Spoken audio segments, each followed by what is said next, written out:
이야기가 있다는 것은 그것이 진실이든 허위이든 해답이 있다는 것입니다. 성경의 주제는 두 나무 이야기로 창조 이야기를 시작합니다. 창세기 2장 9절에 보면 하나님께서 각종 나무를 자라게 하심에 동산 중앙에 생명나무와 선악을 알게 하는 나무를 두었더라. 그렇게 말씀했습니다. 이 창세기에 나타난 이 선악과와 또 생명나무, 이 두 나무가 성경 전체의 주제라고 할 수가 있습니다. 근데 이게 중간에 사라졌다가 어디에서 다시 나오는가 하면 요한계시록 마지막 장 22장 2절에 생명수 강물의 공급을 받아서 달마다 열매를 맺는 생명나무가 요한계시록 마지막 장에 그때 등장하는 모습을 볼 수가 있습니다. 나무가 자라기 위해서는 오늘 본문에 세 가지가 필요한데 오늘 본문에서 이 그려주는 시편 104편은 마치 에덴 동산에 우리가 현장에 있는 그런 느낌을 받게 합니다. 나무에게 가장 중요한 것은 물이겠죠. 생명의 물인데 생명나무는 생명수를 먹고 자라야 합니다. 10절 11절 말씀을 오늘 본문 다시 한번 읽어보겠습니다. 시작.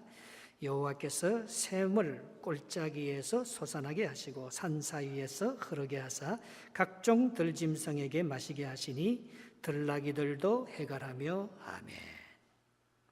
샘이 골짜기에서 솟아나는 게 여호와께서 한다는 거예요. 산에 이렇게 물들이 흘러서 숲을 이루는 것이 여호와께서 한다는 것입니다. 이 세상은 3분의 1은 숲으로 이루어져 있어요. 하나님께서 만약에 이 세상에 물을 주지 않고 생명을 주지 않으면 나무들은 물론 우리들도 살아갈 수가 없을 것입니다. 출애굽기 15장 25절에 보면 홍해바다를 건넌 이스라엘 백성들이 3일 동안 광야길을 걸었지만 마실 물이 없었습니다. 3일 동안 물을 한번 못 맛을 보십시오. 얼마나 목이 가라고 어렵겠습니까? 그런데 마침 물을 만났는데 그 물은 마라의 썬물이었습니다. 모두 다 모세를 원망하고 하나님을 원망합니다. 우리를 그냥 애굽에 두지 뭘 새로운 땅을 주시겠다고 하나님을 뭘 새로 우리가 경배해야 된다고 그 고깃가마 밑에서 맛있는 마늘과 양념과 정말 기름진 음식을 먹지도 못하고 3일 동안 이렇게 물도 마시지 못하고 그럴 때 그들은 얼마나 참 갈급했겠습니까? 그런데 출애굽기 15장 25절에 보면 하나님께서 여호와께서 그들의 부르짖음을 들으시고 모세를 통해서 한 나무를 보여줬다고 했어요. 그래서 그 나무를 꺾다가 마라의 우물에 던졌더니 그것이 달게 되어서 모든 사람들이 먹고 해갈을 누리게 되었다 했습니다. 우리의 인생은 씁니다. 우리는 조금만 걸어가도 피곤하고 목이 마릅니다. 이 나무까지 이게 창세기 2장에서 사라졌던 바로 생명나무라는 것입니다. 생명나무가 들어갈 때에 Life giving tree, Life living tree, 우리를 살리는 이 나무가 들어가면 우리가 살아난다는 것을 말씀하고 있는 것입니다. 수가성 여인이 요한복음 4장에 물을 키러러 대낮에 나오지만 그 물을 먹고 열심히 살려고 했지만 그의 인생은, 그의 가정은 깨어지고 그의 마음은 만족함이 없었습니다. 요한복음 4장 13절 14절에 이 물을 먹는 자마다 목마르지만 내가 주는 물을 먹는 자는 그 뱃속에서 생수의 강이 넘쳐나고 그에게 영생을 주는, 생명을 주는 물이 되리라, 그렇게 말씀하고 있습니다. 오늘 우리가 이 세상을 살아가지만 만약에 그냥 우리 인간은 물 가지고 만족을 못하는 것 같아요. 우리가 있는 것 갖고 만족을 못하는 것 같아요. 우리 안에 정말 생명수가 흐르고 그걸 먹고 자라나는 생명나무가 그 열매를 먹을 때에 우리가 영생을 하게 되는, 영원한 생명을 누리게 되는 그런 축복을 누리게 될 줄 믿습니다. 또 이것뿐만 아니고 그 나무가 자라기 위해서는 땅이 필요합니다. 하나님께서 생명나무를 어디에 두셨습니까? 에덴 동산에 두셨습니다. 여러분, 만약에 우리가 천국을 믿는다면 하나님의 나라가 이 땅에 다시 건설되는 요한계시록 22장을 믿는다면 창세기 2장을 믿어야 합니다. 에덴 동산에는요, 강물이 에덴을 흘러서 네 곳으로 흘러가는데 첫 번째 강은 비손이요, 두 번째 강은 기혼이요, 세 번째 강은 힛데겔 티그리스 강이요, 네 번째 강은 유브라테 강이라 했습니다. 힛데겔과 티그리스 강은 지금 존재해요. 그러나 비손은요, 거기에 금이 나는, 풍부하다는 뜻이고, 기혼강이라는 것은 넘치다는 히브리 원어의 뜻입니다. 그건 지금 존재하지 않아요. 그러나 그걸 추정해 볼 때 에덴 동산이 이라크 남쪽에 있었다는 것입니다. 그게 홍수를 만나서 그 지역에 있는 모든 사람들은 지금 석유가 너무 많이 나서 풍부한 축복을 누리고 있는 비옥한 땅입니다. 오늘 에덴이 이기 위해서는, 우리가 천국 하나님의 나라를 소유하기 위해서는 거기에 생명나무와 생명수가 있어야 되지만 그것들이 자랄 수 있는 비옥한 땅이 있어야 합니다. 그게 에덴이라는 것입니다. 하나님이 함께 하시면은 놀라운 축복의 땅으로 변한다는 것을 말씀하고 있는 것이지요. 12절 13절 한번 읽어보겠습니다. 12절 13절 시작. 공중의 새들도 그 가지에서 깃들며 나뭇가지 사이에서 지저귀는도다. 그가 그의 누각에서부터 산에 물을 부어 주시니 주께서 하시는 일에 결실이 땅을 만족시켜 주는도다. 아멘. 아담과 하와가 선악과를 따먹고 범죄했을 때는 땅이 우리에게 만족을 주지 못합니다. 열심히 일해도 일한 수고만큼 그 대가를 받지 못합니다. 엉겅퀴와 가시가 가득한 땅입니다. 그러나 에덴, 하나님께서 우리에게 주시는 생명수 강이 흐르고 생명나무가 넘치는 그 에덴 땅은 말입니다, 우리에게 만족을 주는 축복의 땅이라는 거예요. 하나님께서 우리에게 하나님의 은혜를 누리며 살 수 있도록 복된 땅을 우리에게 주셨다는 것입니다. 우리의 믿음의 결국은 뭡니까? 영원한 기업, 하나님의 나라를 상속으로 받는 것 아니겠습니까?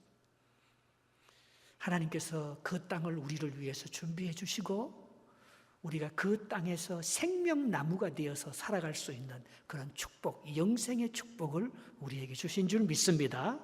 우리는 하나님의 나라가 하늘에서 이루어진 것처럼 땅에서도 이루어진 그 역사적인 에덴을 보았고, 또 앞으로도 영원한 에덴이 다시 이 땅에 임할 하나님의 나라를 기다리는, 우리는 영원한 기업을 이미 소유한 믿음의 사람들이라는 것입니다. 그리고 그 나무가 잘 자라기 위해서 세 번째는 뭐가 필요하면 영양분이 필요합니다. 하나님께서 그게 필요한 풀과 식물들을 위한, 동물들을 위한 풀과 사람들을 위한 채소와 사람의 마음을 기쁘게 하는 포도주와 사람의 얼굴을 빛나게 하는 기름과 사람에게 힘을 주는 양식을 주어서 그 나무들이 잘 자랄 수 있도록 했다고 그 다음 줄 2절에 나와 있습니다. 14절 15절에 한번 읽어보겠습니다. 시작. 그가 가축을 위한 풀과 사람을 위한 채소를 자라게 하시며 땅에서 먹을 것이 나게 하셔서 사람의 마음을 기쁘게 하는 포도주와 사람의 얼굴을 윤택하게 하는 기름과 사람의 마음을 힘있게 하는 양식을 주셨도다. 아멘. 이 세 가지가 우리 삶의 원천이에요. 양식이에요. 포도주가 얼마나, 포도주를 먹으면 기분과 마음이 즐거워지고 달라지잖아요. 우리에게 그 기름이 없으면 우리 몸이 윤택하게 돌아가지도 않고 우리 얼굴이 밝고 아름답게 변하지도 않을 것입니다. 우리에게 일용할 양식이 없으면 우리는 힘이 없어 그렇게 쓰러질 것입니다. 하나님께서 에덴에 그 생명나무가 자라게 하기 위해서 물도 주시고 땅도 비옥한 땅도 주시고, 하나님께서 야곱의 12아들을 축복하면서 제일 많이 축복해 준 게 창세기 49장 22절에 요셉을 이렇게 축복해 주죠. 요셉은 샘 곁에 무성한 가지라. 그 가지가 담을 넘었도다. 오늘 에덴에서 자라나는 나무들은 이런 축복을 누리고 살 것입니다.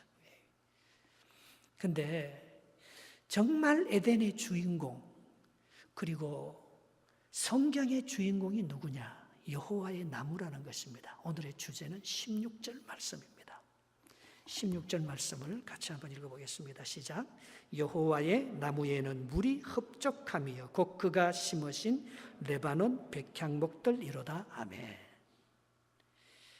여호와의 나무, The tree of Lord, 여호와의 나무, 거기는 물이 흡족하고 바로 그게 레바논의 백향목이 여호와의 나무였다는 것입니다. 이 여호와의 나무는 우리에게 생명을 주는 나무라는 거예요. 그래서 많은 신학자들이 레바논의 백향목이 아마 생명나무였을 가능성이 많다고 얘기합니다. 왜냐하면 이 세상에서 가장 오래 사는 나무가 레바논의 백향목입니다.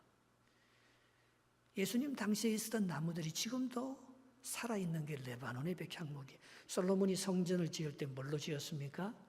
레바논의 백향목으로 시다를 지었습니다. 근데 이 나무가 말입니다, 참 중요합니다. 우리가 보통 나무라고 생각하면은 구약의 나무라고 생각하면 저주받은 자, 그게 나무에 달린 자입니다. 여러분, 구약에는 사람을 사형시키고 심판할 때 높은 나무 위에 달아서 모든 사람들에게 교훈을 주기 위해서 그렇게 심판했습니다. 또는 성벽에 달아서 성문이 사형틀입니다. 거기에 달아서 사람들을 다 죽였습니다.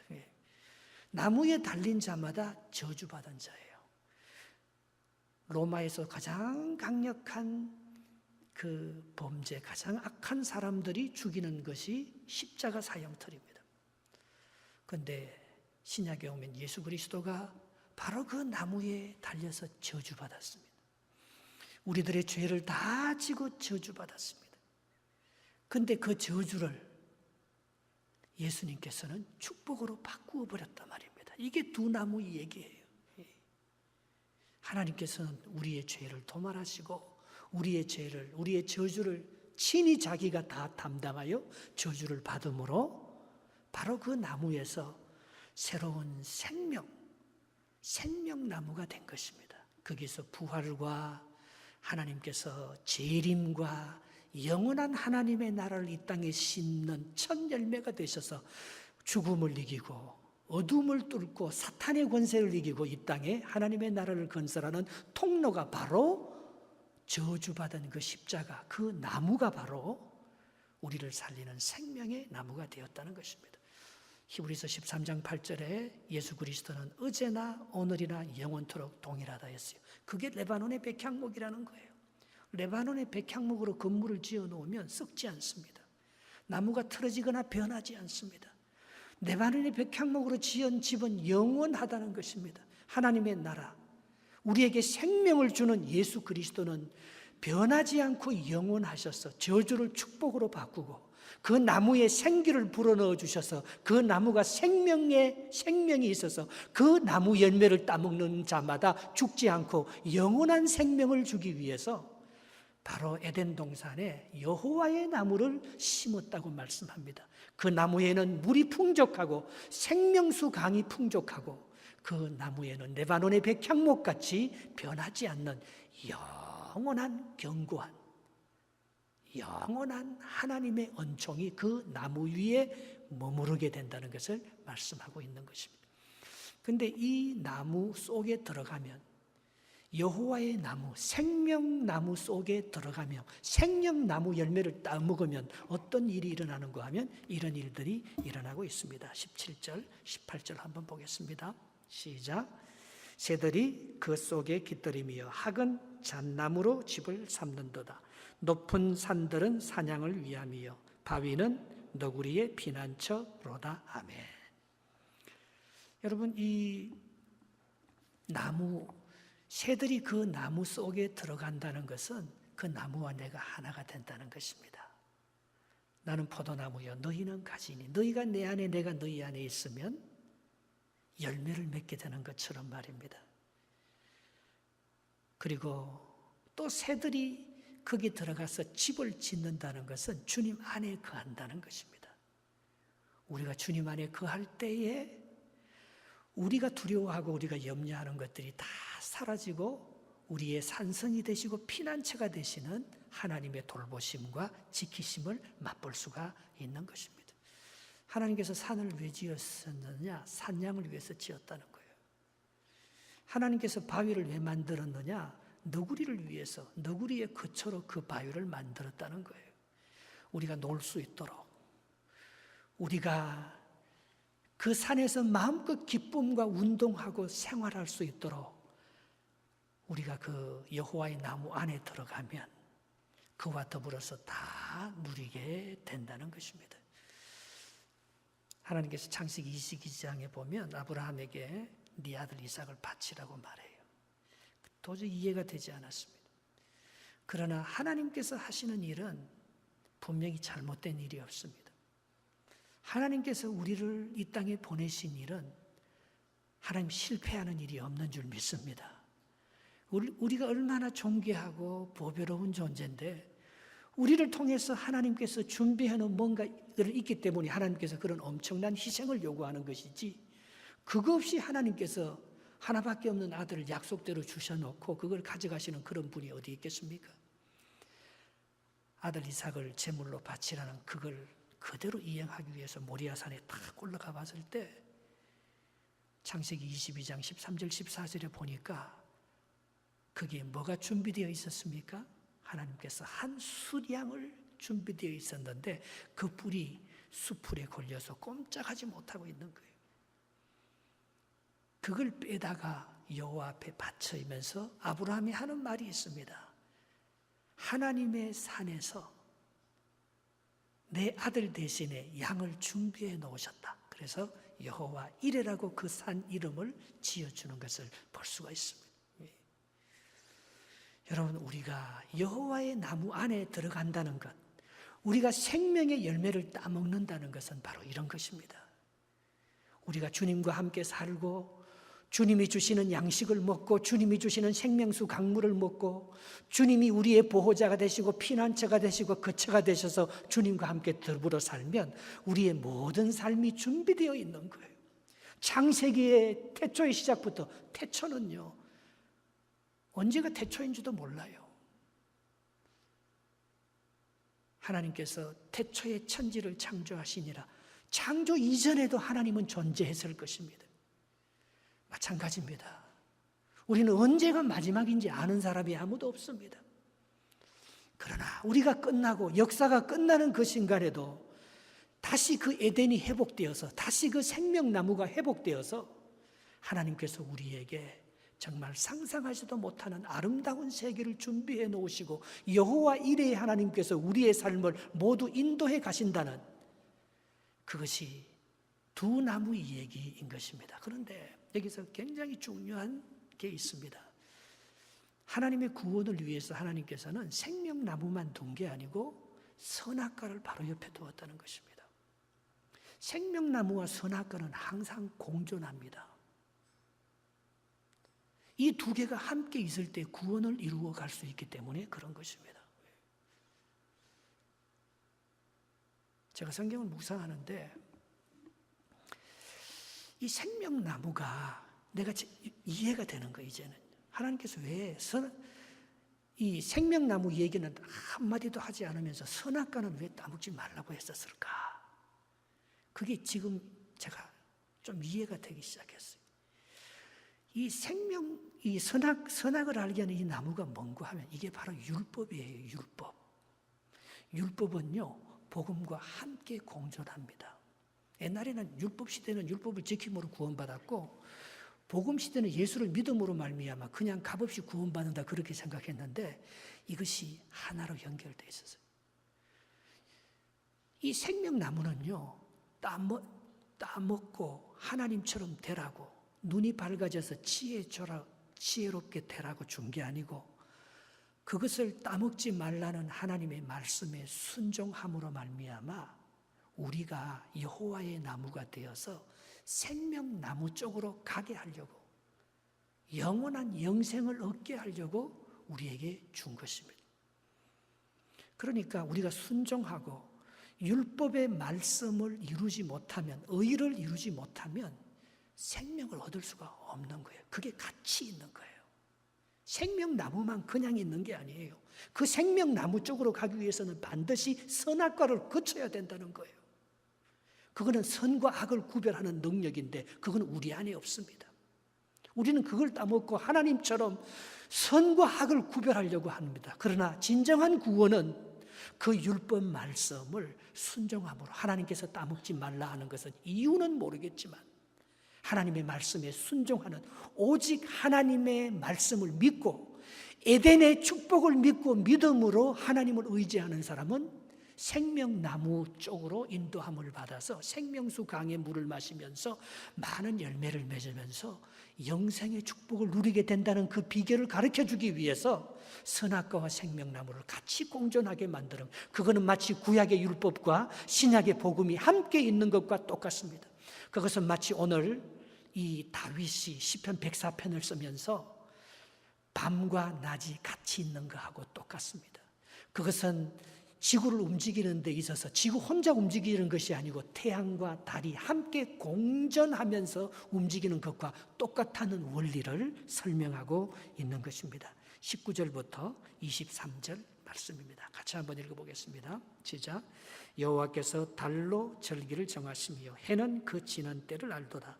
주께서 흑암을 지어 밤이 되게 하시니 산림의 모든 짐승이 기어 나오나이다.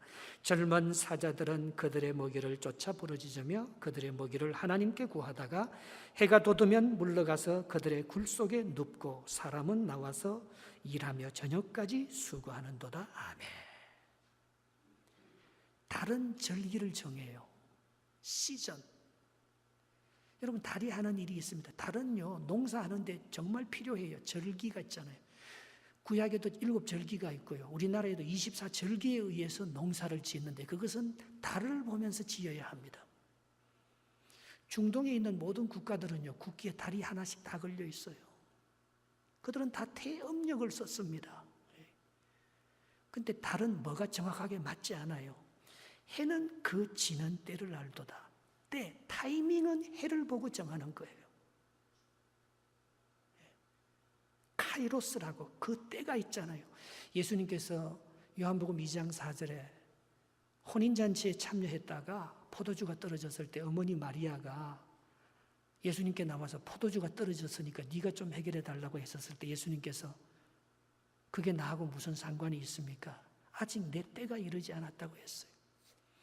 여러분, 모든 일이 이루어가는 데에는 다 때가 있잖아요. 태어날 때가 있고 죽을 때가 있고, 씨를 심을 때가 있고 씨를 거둘 때가 있고, 비가 오고 태풍이 일 때가 있고, 그게 잠잠하고 햇빛이 있고 따뜻한 봄이 올 때가 있고, 다 하나님의 때가 있잖아요. 예수님께서 십자가에 돌아가셔서 성천하실 때에 사도행전 1장에 보면 사람들이 이스라엘이 로마로부터 회복되는 날이 언제냐고 묻습니다. 그때 예수님께서 때와 기한, 때와 기한은 하나님께 속한 것이요, 나도 모른다.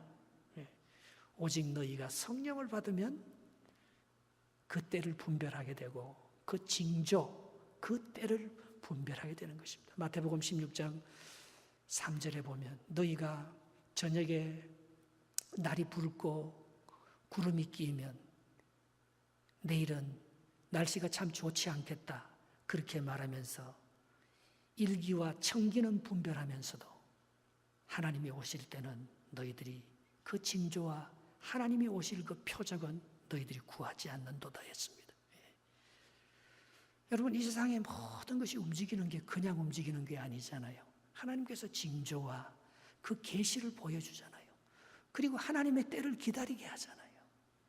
그리고 모든 걸 보면 이 달이 주관하는 것은 시즌을 주관하잖아요. 이건 모든 것이 하나님께서 그러면서 이 달이 주관하는 것은 밤이라고 했습니다. 밤에는 짐승이 나와요. 사자가 나와서 먹을 걸 찾습니다.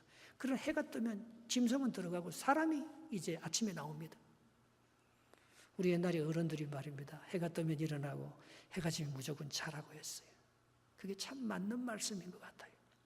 시편 127편 2절에도 너희가 일찍 일어나면 늦게 누우며 수고의 떡을 먹음이 헛되도다. 여호와께서 그 사랑하시는 자에게 잠을 주시는도다. 그렇게 말했습니다. 잘 자야지만이 잘 활동할 수 있습니다.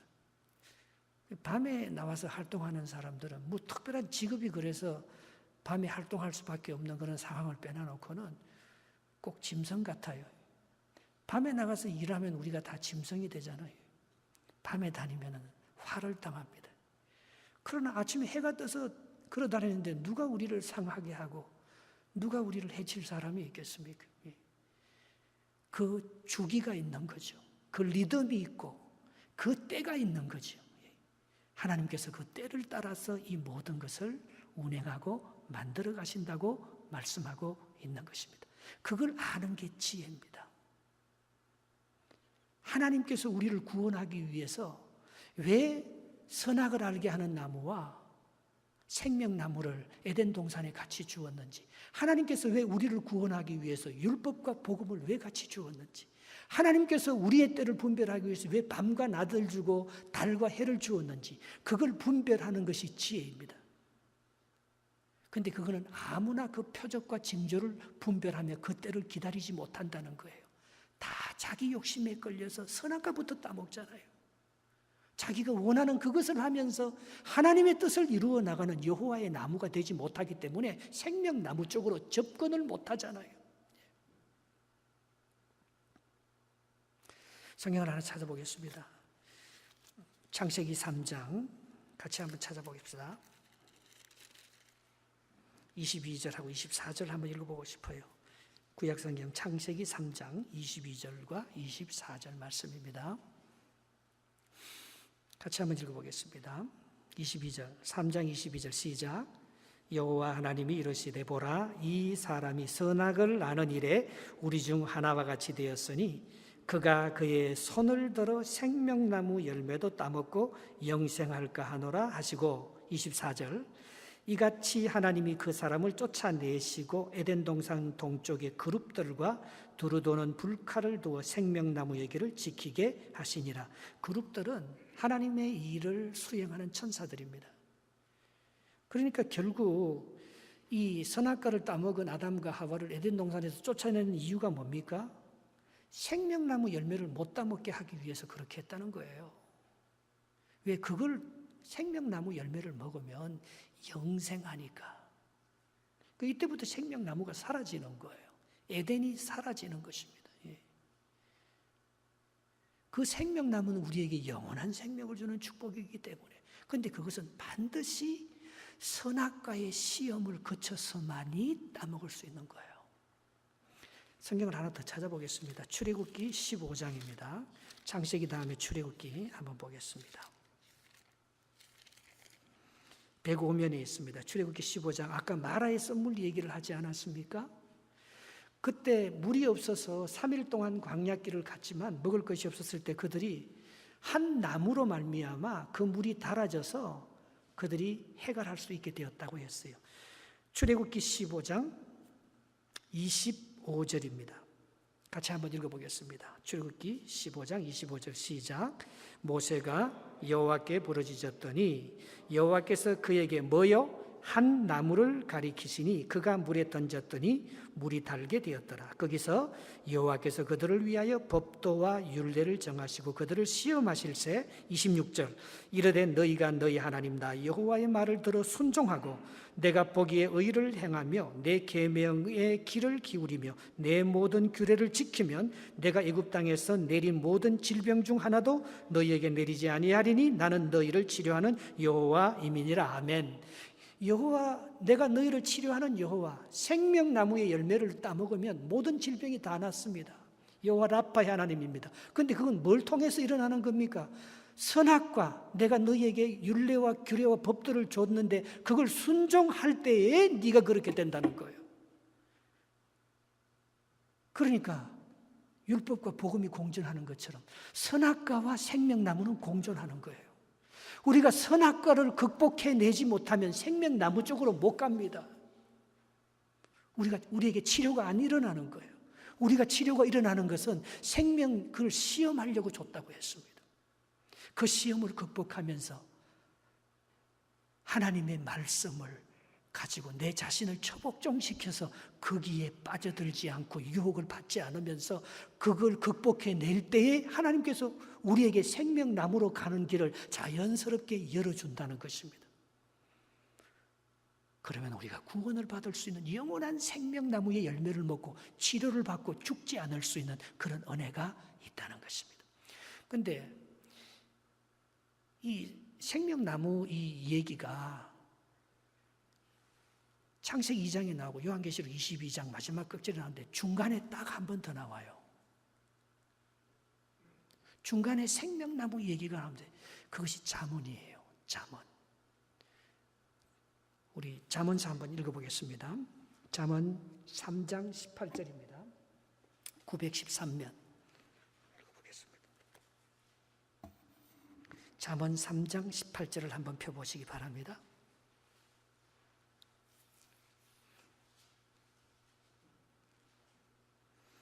(913면입니다) 잠언 3장 18절 시작. 지혜는 그 얻은 자에게 생명나무라. 지혜를 가진 자는 복되도다. 잠언에서 말하는 지혜는 뭡니까? 잠언에서 이 지혜는 지식하고 다르잖아요. 여호와를 경외하는 것이 지혜의 근본이라고 했는데 잠언에서 말하는 지혜는 누구를 가리키는 겁니까? 예수 그리스도. 잠언에서 나온 지혜를 예수 그리스도라고 딱 입력해서 읽으면 똑됩니다. 그러니까 뭐가 생명나무라는 것입니까? 예수 그리스도가 생명나무라는 거예요. 에덴이 될 수 있었던 것은 생명나무가 있었다는 것은 거기에 창조에 함께 동참했던 예수 그리스도가 계셨다는 거예요. 그게 생명나무입니다. 그런데 잠언에서 정확하게 뭐가 생명나무인 줄을 세 군데 인용하면서 생명나무에 대한 정의를 내리고 있습니다. 어떻게 우리가 생명나무가 예수 그리스도 안에 우리가 들어감으로 어떻게 우리도 생명나무가 되어서 영원한 영생을 누릴 수 있는 구원을 받을 수 있는 자가 될 수 있느냐. 잠언 11장 20절 말씀입니다. 그 뒤에 넘겨보겠습니다. 잠언 11장 30절 말씀 922면에 있습니다. 잠언 11장 30절 922면 읽어보겠습니다. 시작. 의인의 열매는 생명나무라. 지혜로운 자는 사람을 얻느니라. 아멘. 악인의 열매는 생명나무가 아닙니다. 이 의인이라는 것은 잠언의 의인, 신약의 의인은 누가 의인입니까? 믿고 순종하는 자예요. 에덴의 역사를 믿고 예수 그리스도의 재림과 하나님의 나라 새하늘과 새 땅이 다시 이 땅에 이루어질 수를 믿고 그것을 바라보는 자는 생명나무가 됩니다. 또 있습니다. 13장 12절 잠언 13장 12절 그 다음 장에 있습니다. 시작. 소망이 드디 이루어지면 그것이 마음을 상하게 하거니와 소원이 이루어지는 것이 곧 생명나무라. 아멘. 믿음, 소망, 사랑이 생명나무인데요. 생명나무의 정확한 정의가 앞에는 믿음, 의인은 믿음입니다. 믿음으로 의인의 열매는 믿음의 열매입니다. 그게 생명나무. 여기는 소망. 소망이 안 이루어지면 얼마나 답답하겠습니까? 그러나 소망을 갖고 있는 사람들은 반드시 이루게 됩니다. 그게 생명나무라는 거예요. 비전이 없는 사람은 망합니다. 방자하게 행합니다. 그러나 목표가 있고 하나님 나라에 소망이 있는 사람은 그 사람이 생명나무가 되는 거예요. 그 사람을 통해서 하나님의 놀라운 역사가 이루어지게 되는 것입니다. 11장, 13장, 15장에 하나 더 나옵니다. 15장 14절 보겠습니다. 14절. 이건 사랑이죠. 믿음, 소망, 사랑이 생명나무의 본질이라 했는데요. 14절 보겠습니다. 참 15장 4절 보겠습니다. 시작.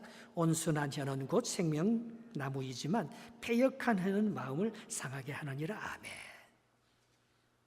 여러분, 입술이 부드럽고 이게 온순한 혀는요 다 살려냅니다. 공동체도 살려내고 하나님의 나라는, 사랑은 다 온순한 혀를 가진 사람이잖아요. 그러나 패역한 혀, 남을 저주하고 남을 시기하고 정죄하고 판단하고, 이거는 죽이는 거죠. 이 세 가지, 의인의 열매, 믿음, 또 소망의 열매, 희망, 소망, 마지막 온순한 혀, 사랑의 말, 이것이 생명나무의 본질이라는 거예요. 이런 사람들은 영원한 생명을 얻게 되어 있습니다. 그래서 마지막 절 생명나무가 창세기 2장에 한번 나오고 잠언서에 4군데 나오고 마지막 요한계시록 22장 2절에 등장합니다. 한번 읽어보겠습니다. 요한계시록 마지막 성경 마지막 장입니다. 22장 22절.